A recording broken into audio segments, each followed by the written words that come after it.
Burası Türkmenistan'ın Özbekistan'la birleştiği Hoca Epik köyünün sınırları içerisinde olan dinozorun ayak izleri.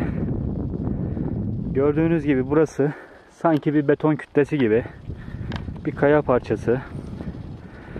Bu görmüş olduğunuz dinozorun bir ayağının bastığı yer yaklaşık 40 santimetre çapında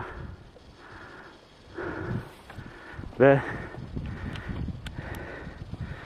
diğer ayağını görüyorsunuz. İki ayak ara mesafesi yaklaşık 120 santim ve bu şekilde gördüğünüz gibi yukarıya doğru gidiyor. Bu büyük olan, yan taraflarda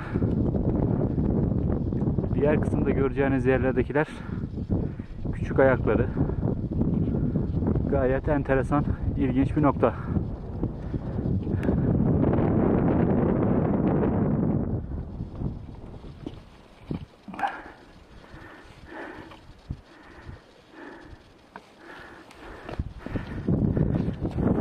Yaklaşık şöyle görüyorsunuz.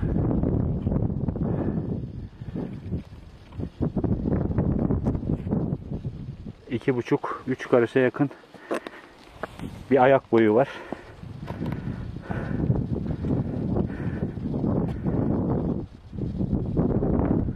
Parmağının olduğu yeri görüyorsunuz.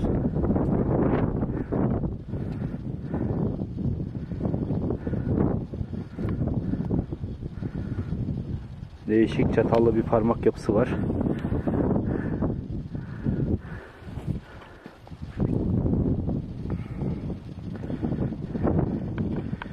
Burası bir kaya üstü.